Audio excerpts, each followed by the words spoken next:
Robertson, nous avons le plaisir de recevoir sur notre antenne un habitué d'Haïti.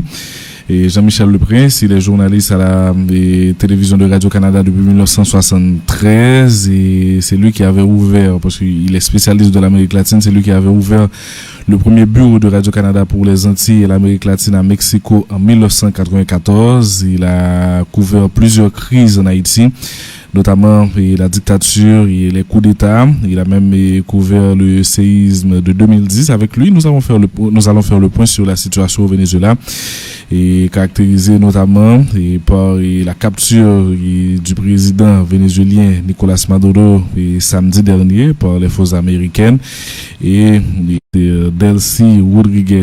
Monsieur le Prince, bonjour, un plaisir de te recevoir ce matin. Oui, bonjour à vous tous.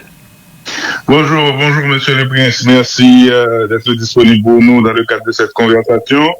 Daniel a partagé avec notre public des éléments de votre parcours. C'est bon de discuter avec un journaliste senior.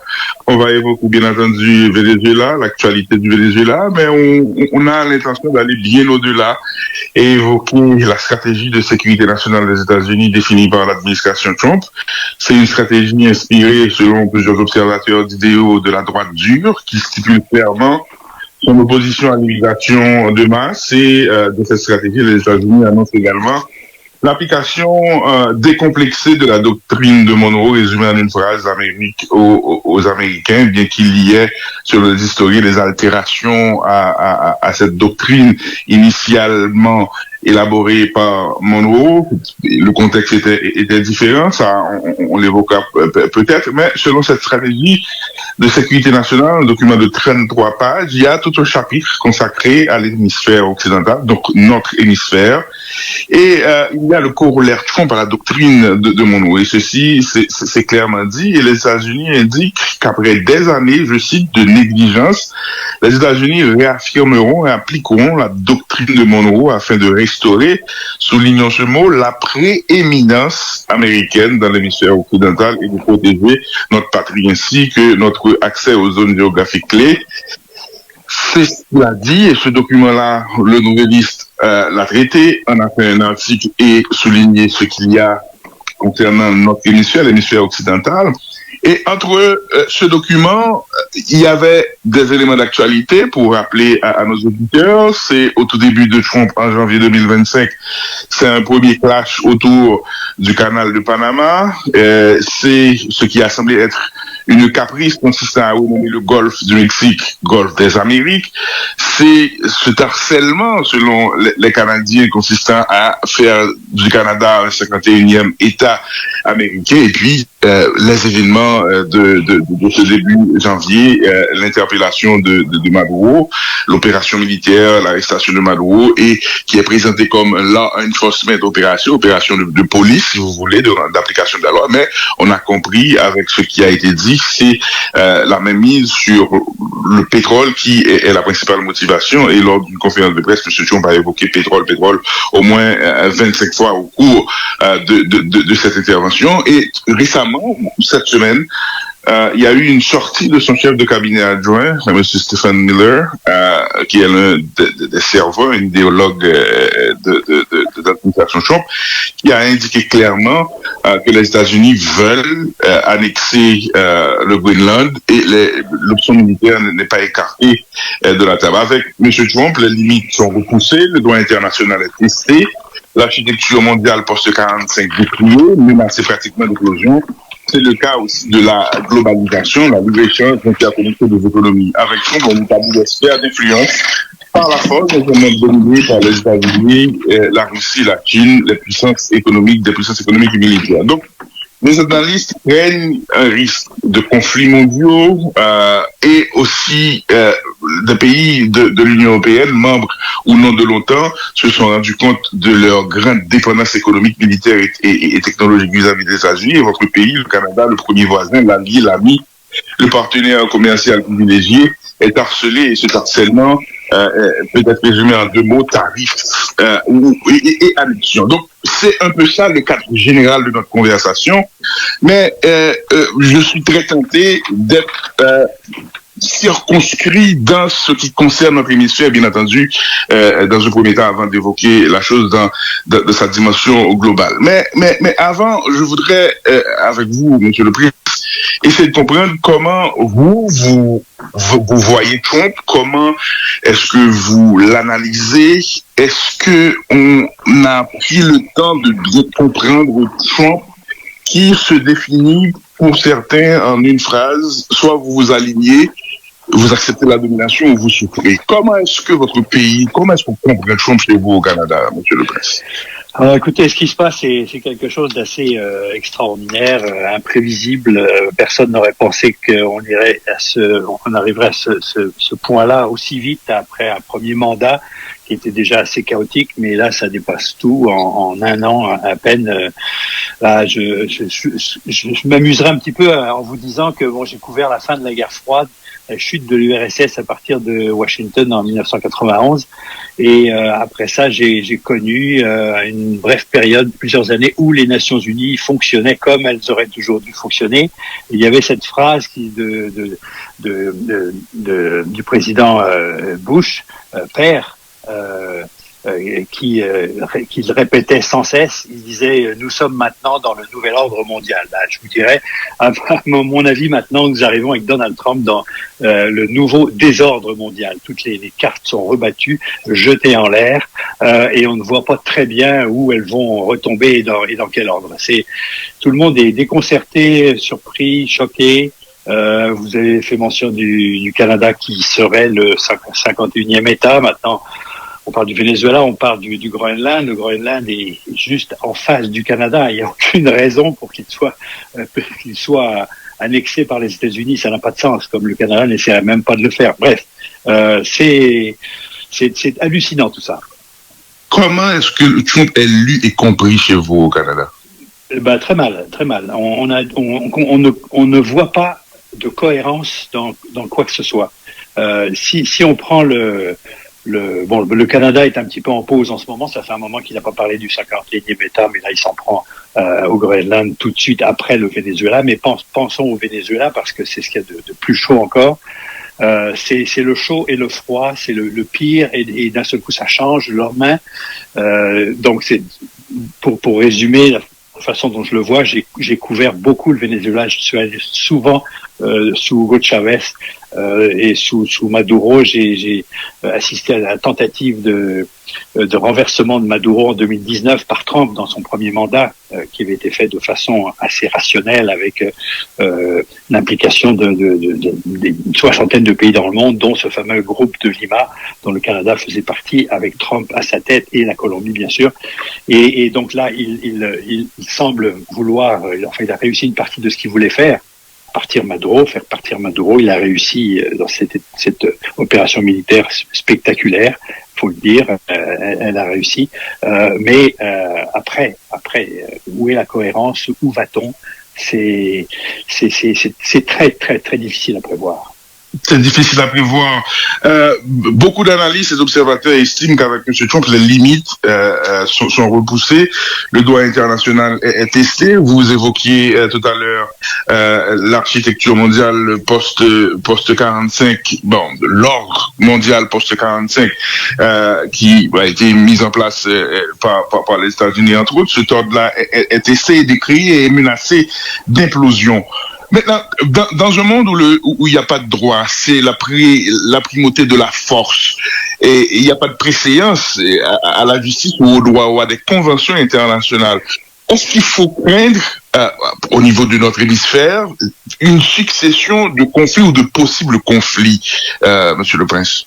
Tout est possible parce que, dans un monde relativement idéal, des conflits de ce genre pouvaient, ou peut-être pas se régler, mais au moins se discuter au Conseil de sécurité des Nations Unies. Mais là, prenez les membres du Conseil de sécurité, les permanents d'abord. Vous avez les États-Unis, la Chine, la Russie. Et il y aura toujours un des trois qui va mettre son veto à quelque chose. Donc on va nulle part là. Ça fait que c'est absolument imprévisible. Revenons au Venezuela, qui est allié ouvertement de l'Iran, mais en ce moment, bon, c'est un autre problème, l'Iran, mais de la Chine et de la Russie, que vont faire la Russie pour aider cet allié, le Venezuela de Maduro. C'est ça aussi, on ne voit pas comment les deux, surtout la Russie qui est empêtrée dans l'Ukraine maintenant, la Chine qui devrait venir au secours de Nicolas Maduro, que peut-elle faire au juste? C'est totalement imprévisible. Que peut faire Trump de plus? Le pire qu'il pourrait faire, c'est envoyer des Américains, soldats ou non, au Venezuela. Et tout le monde dit que ça serait un échec parce que à chaque fois que ça a été fait partout dans le monde, en Irak, Afghanistan, ça a été un désastre. Et normalement, Trump devrait le savoir. Et il l'a dit dans sa campagne électorale. En plus, c'est contradictoire parce qu'il a dit plus jamais des guerres éternelles, plus jamais, etc. Et là, il est peut-être en train de démarrer ce genre de guerre, justement. Alors, allez y comprendre quelque chose. Là, aux dernières nouvelles, toutes fraîches, là, Trump a donné une entrevue à 4 reporters du New York Times hier. Ça, c'est une première parce que le New York Times, il n'aime pas le New York Times, Trump, il le déteste, etc. Mais il y a des fragments de cette entrevue qui sont sortis. Et concernant le Venezuela, il a dit, par exemple, on a l'intention de gouverner le Venezuela le temps qu'il faudra.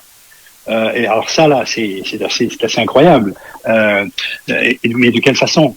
Alors, il peut bloquer la sortie du pétrole du Venezuela. Effectivement, il peut le faire. Dans ce cas-là, il peut, s'il veut affamer le Venezuela encore plus, parce que le seul revenu du Venezuela, c'est le pétrole. Alors, s'il a décidé, c'est de prendre le contrôle du pétrole. Donc, ce qui va sortir, ça va aller aux États-Unis et il y aura de l'argent de cette vente du pétrole qui va retourner au Venezuela où Donald Trump veut, pour qui il veut, pour faire ce qu'il veut. C'est impensable. En plus, il semble négocier avec le gouvernement Maduro sans Maduro. Delcy Rodriguez était vice-présidente, mais tous les autres sont là. Diosdado Cabello est là, tous les autres sont là. Le ministre de la Défense, le général Padrino Lopez, Vladimir, est là aussi. C'est incompréhensible. Il a prononcé combien de fois, vous l'avez dit, le mot pétrole? Pas une seule fois. Oui, pas une seule fois le mot démocratie et ni élection ni rien. Quand le New York Times lui a demandé les élections, oui, on verra. En temps et lieu, mais c'est pas la priorité. Alors, c'est quelque chose de totalement nouveau, incompréhensible, inédit. C'est nouveau, incompréhensible, inédit, et là, il était jusqu'à présent dans le discours, dans la menace, et depuis ce 2 janvier, depuis l'interpellation de Maduro, on a compris qu'il est en train de passer de la parole aux actes. Nous évoquions là tout à l'heure l'implosion en tout cas, l'architecture internationale post-45 est testée. C'est aujourd'hui la globalisation, c'est la libre-échange, c'est l'interconnexion des économies qui est testée avec primauté à la force et mise en place de zones d'influence par la Chine, la Russie et aujourd'hui les États-Unis. Clairement, on dit que l'hémisphère occidental est le backyard des États-Unis. Maintenant, nous sortons de ce monde et là, les perspectives, je dirais, de construction de notre ordre avec des instruments juridiques, des conventions, et n'est pas encore en vue. Est-ce que cela doit donner des crampes à l'estomac pour l'avenir du commerce, du droit, des relations entre États et Jean-Michel Le Prince? Ça peut, oui, tout à fait. Oui, les crampes. Oui, je vois l'image. Alors, vous avez parlé au début de cette fameuse doctrine Monroe qui devient la doctrine Monroe. En économie, faut parler des tarifs parce que c'est la même chose. C'est lui qui décide de qui va payer quoi pour tel produit, faut acheter américain, etc. On en revient là. Son héros dans l'histoire, c'est McKinley. McKinley, c'était, il l'a appelé Monsieur Tarif, Monsieur Tarifman. Et lui, je suis un tarifman. Alors, McKinley, c'est l'époque alors, remontons l'histoire. La doctrine Monroe, c'est 1823. C'est parce que les colonies espagnoles s'effondrent, les pays d'Amérique latine deviennent tous indépendants, c'est fait. Et donc, les Européens qui sont très puissants à l'époque qui sont à la recherche d'autres colonies. Ils l'ont fait en Afrique, effectivement. Ils se disent, les Britanniques, les Français, les Allemands aussi, qui commencent à monter en puissance, se disent, bah, l'Amérique latine, on y va. Et là, les Américains ont réagi. Monroe est là et il dit pas question, c'est notre arrière-cour et on y va. Mais cette doctrine ne s'est vraiment appliquée. Souvenez-vous bien, et vous devez vous en souvenir pas mal, vous, en Haïti, après la guerre d'Espagne, contre l'Espagne en 1898. Et là, d'un seul coup, les États-Unis s'approprient Cuba sous contrôle Cuba. Ils ne prennent pas possession de Cuba, mais ils vont le contrôler pendant des décennies, etc. Les Philippines, Porto Rico, après ça, c'est Hawaï, annexion d'Hawaï. Bref, et c'est là que s'applique vraiment. Ah oui, alors 1903, avant, il y a le fameux canal de Panama, donc cette portion de l'isthme est arrachée de la Colombie qui est en guerre civile. Donc les États-Unis s'installent au Panama, font construire le canal que les Français avaient commencé et l'occupent jusqu'à récemment et menacent encore de se l'approprier. On l'a oublié un petit peu ça, mais c'est encore dans les cartes. Et après ça, chez vous, c'est quoi, 1915 si je me trompe, et ça va durer longtemps. 1944, 19 ans. Oui, 19 ans, c'est incroyable pour arriver où. Donc boots on the ground, voilà ce que ça a donné. Bon, Cuba, ça a été une catastrophe tout le long. Bref, c'était ça là. Alors là, on parle d'Américains, d'occupation américaine. Là, jusqu'où peut-il aller, jusqu'où veut-il aller, c'est le point d'interrogation. Mais si on écoute Stephen Miller, si on écoute Exeit, ils peuvent aller n'importe où là, faire ce qu'ils veulent. Ils se sentent les rois du monde, l'empereur du monde, ou en tout cas de l'hémisphère occidental, c'est sûr. Alors, c'est très, très, très inquiétant tout ça. C'est inquiétant. Stephen Miller, c'est le numéro 2 de son cabinet privé, le secrétaire, le chef de cabinet adjoint, et M. Peter Exeit, c'est le ministre à la défense, qu'on appelle ministre de la guerre. Mais pour rester dans la région, en ayant d'abord à l'esprit ce lock qu'il y a au niveau du Conseil de sécurité, parce que les puissances qui y siègent ont droit de veto, donc ont la capacité de bloquer les décisions. Les décisions doivent être prises de manière doivent être majoritaires. Un seul veto, un seul vote contre le veto et ça bloque. Et dans cette déconstruction-là de la globalisation, de l'interconnexion de l'économie, de l'imposition de tarifs, il y a une institution qui s'appelle l'Organisation mondiale du commerce, qui en principe existait ou existe pour faire de la médiation et aider des pays à résoudre leurs différends, qui est pratiquement inaudible. Et hier, la Maison-Blanche a annoncé le retrait des États-Unis d'un peu plus d'une 60aine d'organisations. Ils doivent avoir leur logique, mais du point de vue de la région, est-ce qu'il faut subir, agir, développer un partenariat intelligent avec les États-Unis? Comment est-ce que vous voyez cette question avant d'évoquer spécifiquement le cas de nos deux pays, Canada et Haïti? C'est délicat parce que tout le monde danse sur des œufs là. Personne ne sait trop comment le prendre. Les Européens sont encore très essaye délicatement de ne pas l'affronter directement, et sur la question de l'Ukraine c'est compliqué. Puis on aurait envie des fois à la place des leaders européens de claquer la porte et puis de envoyer les États-Unis promener, mais ils dépendent encore trop au sein de l'OTAN des forces américaines, si elles tiennent encore, si l'adhésion de Trump à l'OTAN tient encore, c'est délicat. Prenez par exemple au Canada, il y a deux attitudes. Alors au début quand les tarifs ont été imposés, tout le monde a sauté au plafond Canada, fédéral, les provinces, tout le monde est sorti, etc.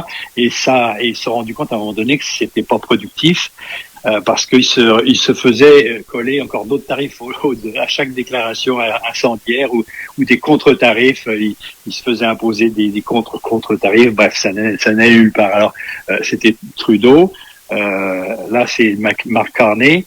Il a choisi une attitude différente, un peu comme au Mexique. Claudia Sheinbaum prend bien soin de ne pas heurter, de ne pas affronter Donald Trump. Mais vous avez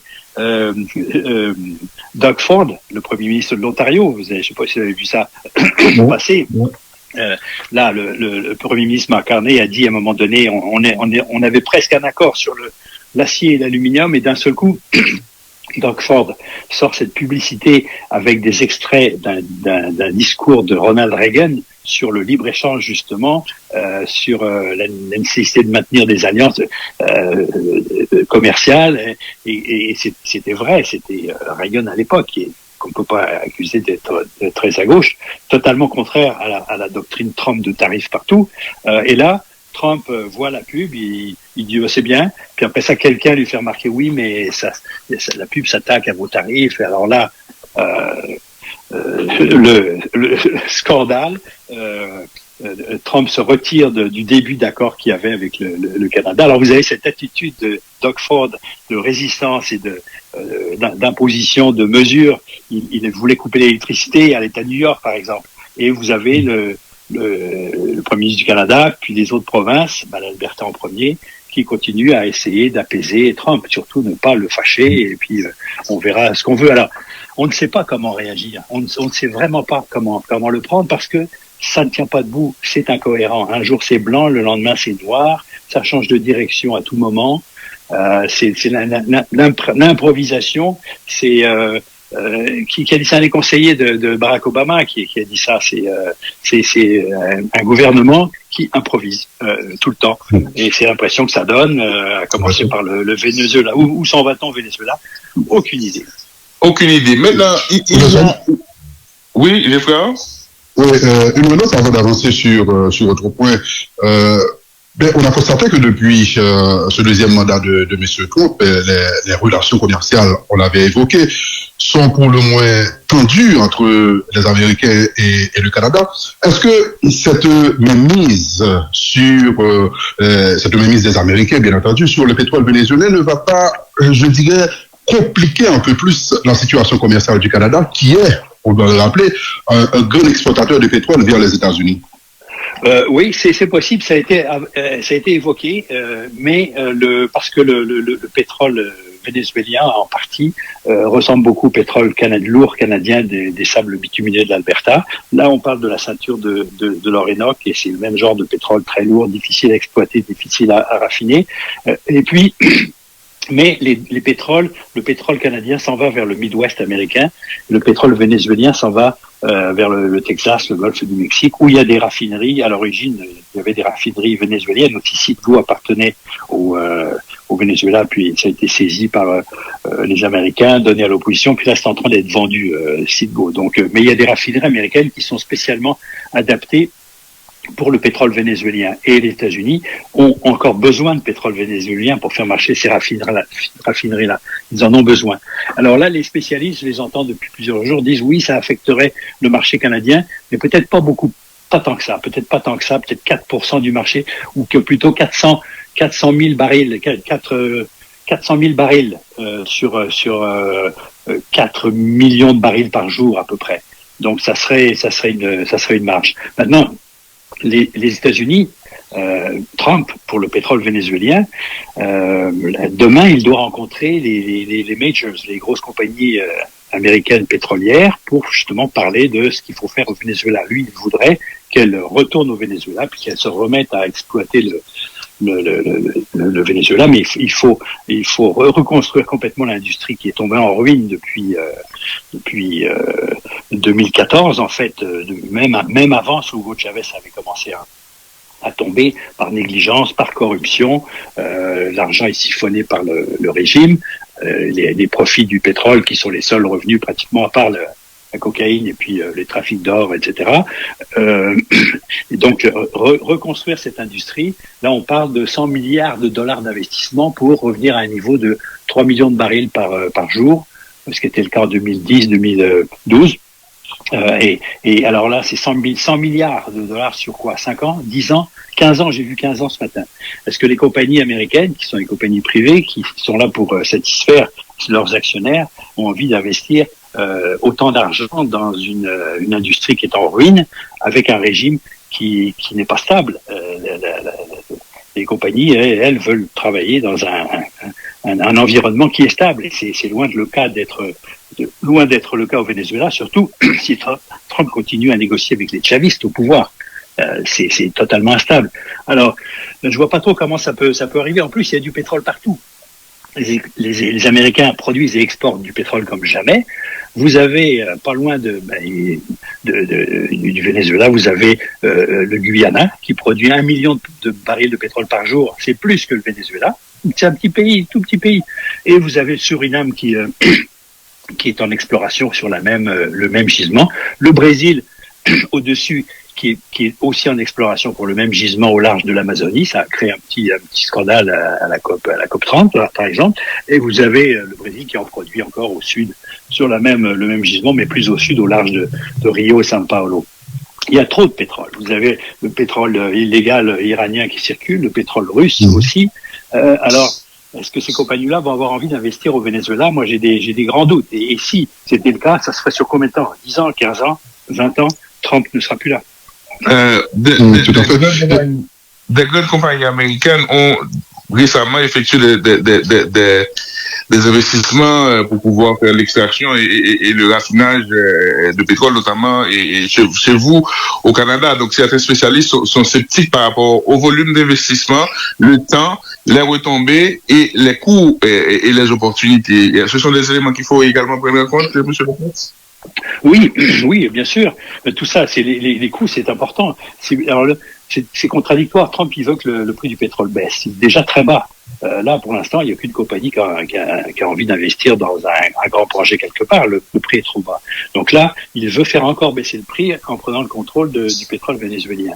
Mais c'est totalement contradictoire. Ça marche pas. Si le prix baisse encore plus, rien ne va se passer. Rien ne va se passer. En plus, faut pas oublier qu'on est on est en transition énergétique. C'est l'énergie solaire, éolienne, les énergies renouvelables. C'est pas fini là. Ça continue. La Chine est sur une lancée spectaculaire en termes d'énergie renouvelable, avec des panneaux solaires et tout.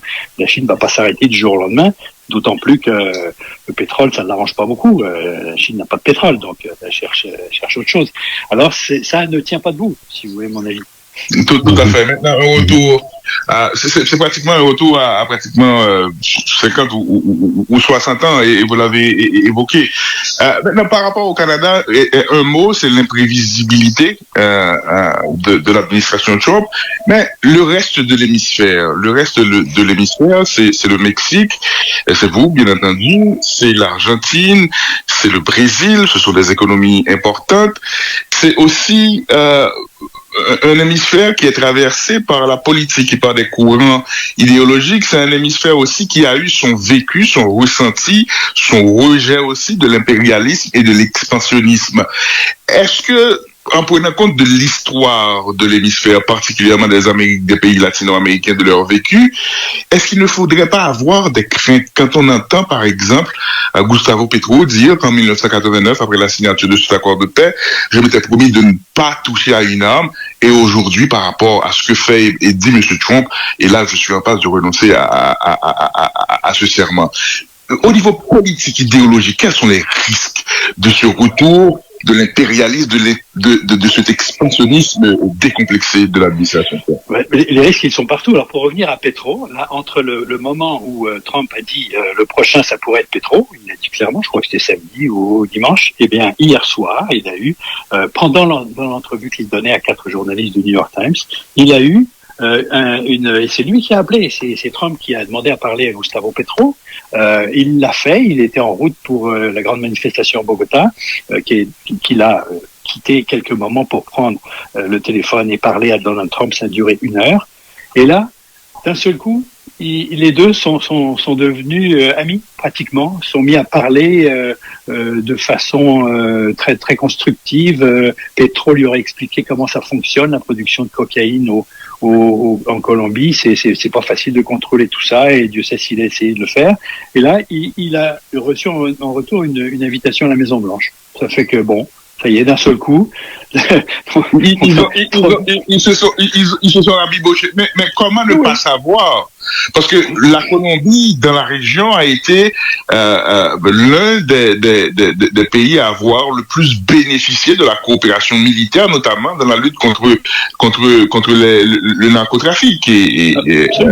Absolument. Et là, il l'a coupé, cette aide, Trump. Il l'a coupé. Alors bon, quand ils vont se rencontrer à la Maison-Blanche, peut-être qu'il va le remettre. Ceci dit, la Colombie est en élection en avril. Petro ne peut pas se représenter et il y a de fortes chances pour que ce soit un candidat de droite qui passe après après la période Petro qui n'a pas été un succès du tout. Un succès. Maintenant, on a vu qu'il y a eu des gouvernements en tout cas, l'élection de candidats de droite dans la région. C'est le cas, je crois, au Chili. C'est le cas en Équateur, si ma mémoire est bonne. Mais parlons d'Haïti un tout petit peu. Parce que c'est aussi l'un des intérêts de cette conversation avec vous, Monsieur le Président, journaliste senior canadien. Et tout à l'heure, le journaliste a évoqué votre pédigré, votre longue expérience. Et encore une fois, merci de partager un peu de votre temps avec nous et nos auditeurs ce matin. Prenons Haïti. Haïti, c'est un État aujourd'hui failli, c'est un État en phase de désintégration. Le Conseil de sécurité a voté en octobre dernier une résolution créant une force de répression des gangs. Cette force doit être déployée au début du mois d'avril. En tout cas, les premiers éléments sont attendus en avril et mai. Et là, Haïti, par rapport à cette nouvelle stratégie de sécurité nationale, a des besoins, a des fragilités, et aussi à son vécu et ses susceptibilités également, comme d'autres pays latino-américains, par rapport à l'impérialisme. Comment est-ce que vous voyez l'avenir d'Haïti dans ce contexte assez particulier? J'ai vraiment du mal à le voir là parce que bon, ça fait longtemps que j'y vais en Haïti. Ça fait un moment que je ne suis pas allé. La dernière fois, c'était après l'assassinat de Jovenel Moïse. Et depuis, je suis ça avec beaucoup d'inquiétude parce que j'ai l'impression que ça ne s'améliore pas. Tout à l'heure, j'ai demandé à Jean-Daniel s'il y avait des améliorations. Il m'a dit que oui, dans le centre-ville, il se passe des choses. On est en train de sécuriser des zones, mais je vois pas où ça s'en va. Maintenant, est-ce qu'on a entendu Trump parler d'Haïti? Vous n'avez pas de pétrole, hein, que je sache. Les États-Unis sont absents complètement. Bon, d'un côté, c'est peut-être une bonne chose, mais d'un autre côté, vous écoutez. Je sais plus quoi en penser. Là. Les États-Unis aussi, pardonnez-moi, c'est la diplomatie américaine à travers M. Rubio qui a pris l'initiative pour que les éléments de la force kenyenne restent au pays le temps de l'arrivée des premiers éléments de la force de répression des gangs. Ce sont les États-Unis également qui financent la police nationale d'Haïti, participent à la formation, font des allocations et des dons d'équipement, notamment de blindés.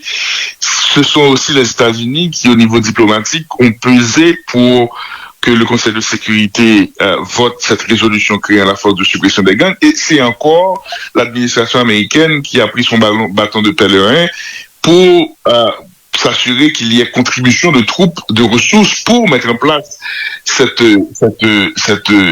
force. D'un côté, il y a l'impérialisme et l'expansionnisme, d'un autre, une volonté, je dirais, d'aider Haïti pratiquement à ne pas sombrer totalement.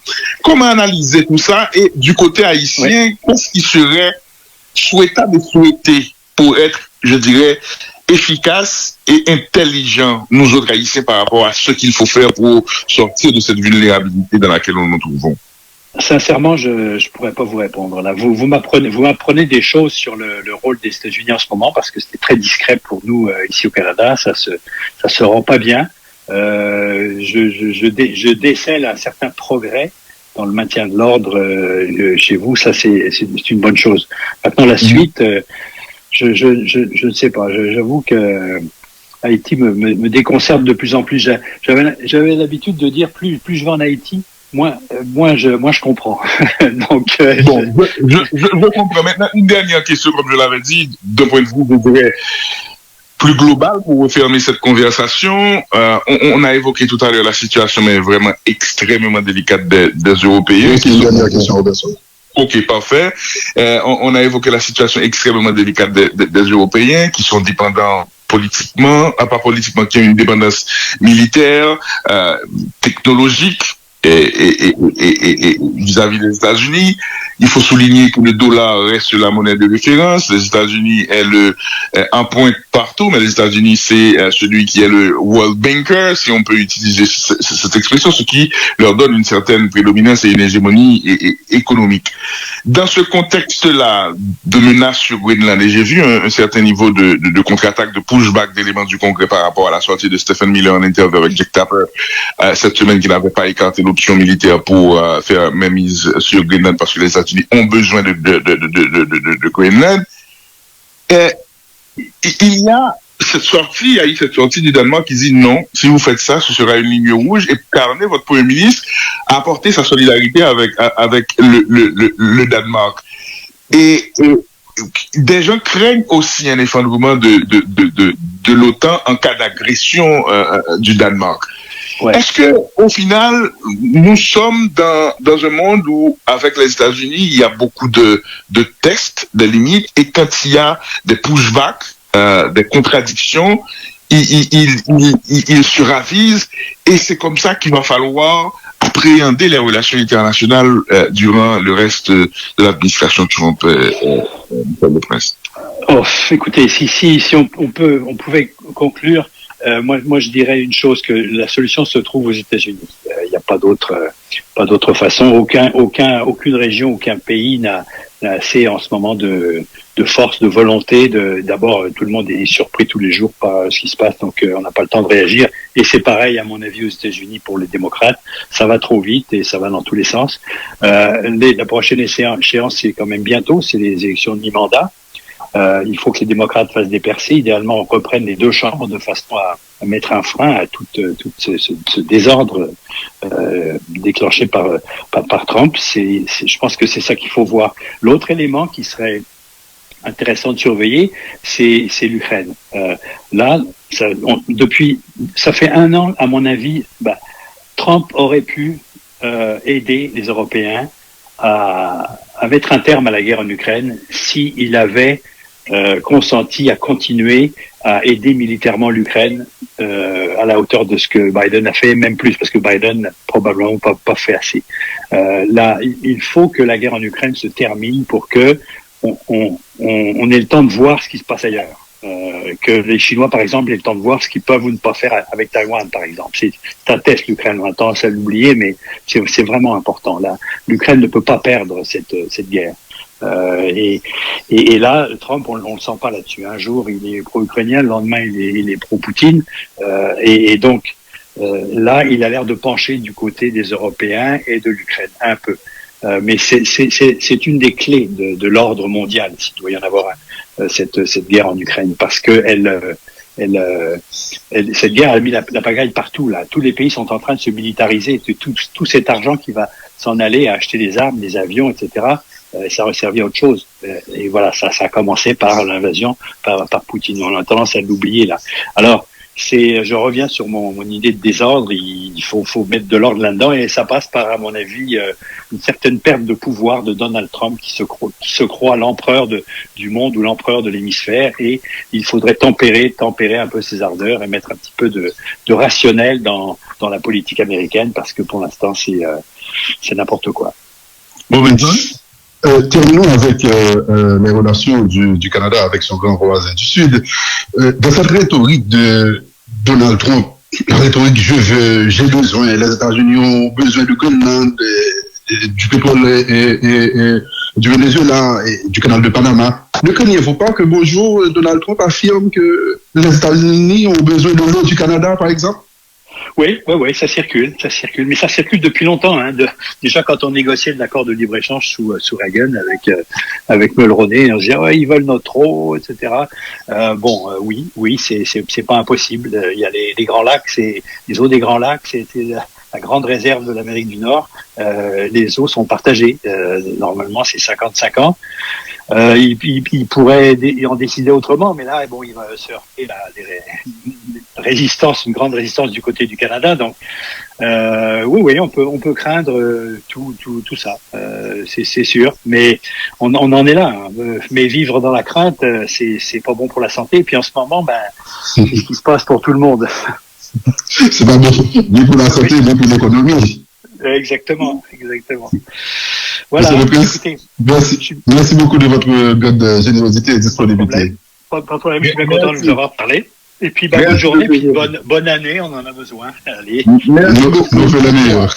Bon foie chez vous. Bon foie. Profitez bien du foie au Canada. À bientôt. Oh, oui, mais ça se réchauffe un peu là. On va avoir de la pluie demain. Ici aussi, le climat, c'est n'importe quoi. On a eu moins 15 l'autre jour. Demain, on va passer à plus 4. Donc, ça va fondre, il va pleuvoir. Aujourd'hui, c'est moins 2. Oui, et chez vous, c'est combien? La semaine dernière, on avait moins 28, donc c'est fou. Ah oui, bon. Ok, allez. Merci, à bientôt. Au revoir.